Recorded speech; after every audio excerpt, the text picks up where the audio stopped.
plaît, si vous voulez venir vous installer, nous allons commencer la soirée du pitch des entrepreneuses du fil rouge femmes et médias. Donc nous allons vous présenter 4 femmes inspirantes, 4 femmes de notre club qui vont vous présenter leur entreprise, leur association, leur engagement surtout pour faire valoir leurs talents sur le territoire. Chloé Castagnetti, 39 ans.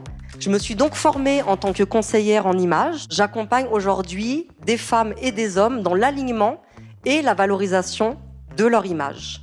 Mais un conseil en images sans relooking, sans diktat, sans stéréotype de beauté, sans tendance mode.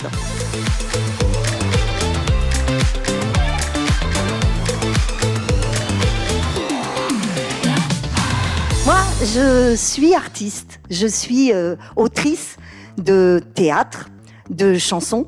La médiation culturelle, en fait, c'est mettre les outils artistiques au service des gens.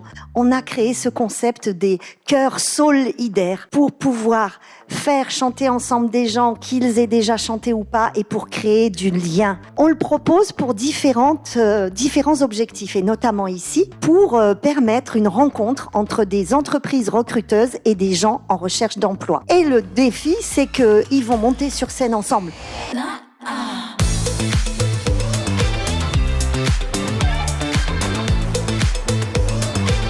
En tant que chef d'entreprise, maîtrisez-vous exactement les risques juridiques et notamment les conséquences financières potentielles des choix que vous faites au quotidien? Mon rôle est d'avertir les clients sur les risques juridiques. Comment je procède? Je leur offre une vision claire des risques, je leur propose des solutions adaptées et surtout des contrats protecteurs de leurs intérêts. Je suis bel et bien une avocate, mais j'agis et je réfléchis afin de vous éviter de faire affaire à une avocate en matière contentieuse.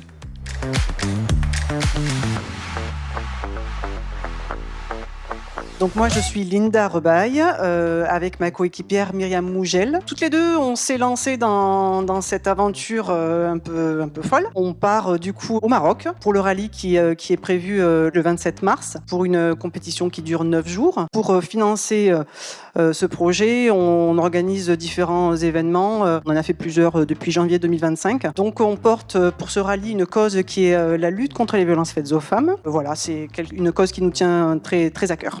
Voilà.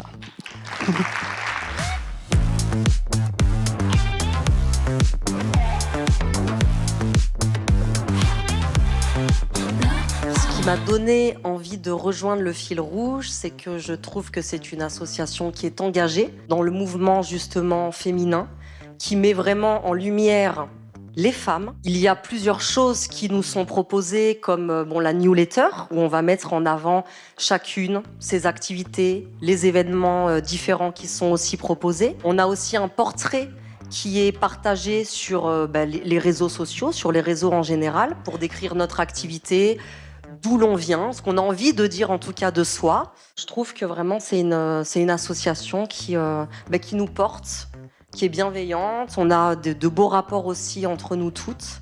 La rencontre avec Christine, c'était il y a 2 ans. Vous savez ce que c'est un coup de cœur amical? Vous savez, un coup de foudre amical. C'est ça qui s'est passé. On s'est parlé et... Pardon, je suis un petit peu émue. Elle m'a dit, moi je veux qu'on soit partenaire de ce spectacle. Et la première programmation du spectacle, le fil rouge était partenaire. Et chaque fois qu'elle peut nous mettre en contact avec des personnes qui éventuellement pourraient être des relais ou des sources de programmation, elle le fait. Donc le fil rouge, c'est ça pour moi. Pour moi, la réelle plus-value du fil rouge, c'est qu'il propose plusieurs médias. Donc, on peut citer les podcasts, on peut citer la publication qui peut être faite sur LinkedIn et encore sur d'autres réseaux. Moi, j'ai eu la chance, grâce à Christine, de pouvoir publier des articles dans la revue Les astuces et conseils du fil rouge. Quand vous adhérez au fil rouge et que le fil rouge publie sur votre activité, vous bénéficiez à l'origine peut-être d'un rayonnement local, puis régional, mais maintenant presque national. L'association a été fondée avec un premier constat qui a existé en 2023 où il apparaissait que seuls 24% des femmes étaient représentées dans les médias, tous médias confondus. En 2025, il y a eu un effort, on est passé à 26%. On n'est pas suffisamment représenté dans les médias.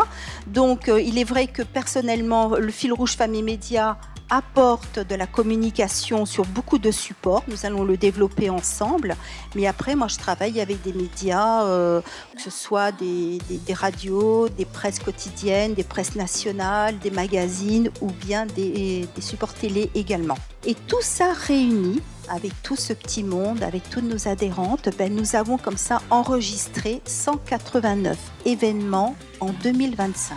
Quand j'ai de la mutuelle française qui me téléphone, qui me dit « Christine, on est en train de faire un article sur comment parle-t-on sexualité aux adolescents de nos jours », j'ai dit « oui, j'ai une sexothérapeute sur Montpellier et une sur Béziers, voilà leur 06, elles le savent, qu'elles peuvent être contactées par un journaliste pour faire un article. » Écoutez, je vous remercie à tous et à toutes d'être venus nous rejoindre. Merci encore. Et puis, je voulais remercier la région Occitanie de nous recevoir.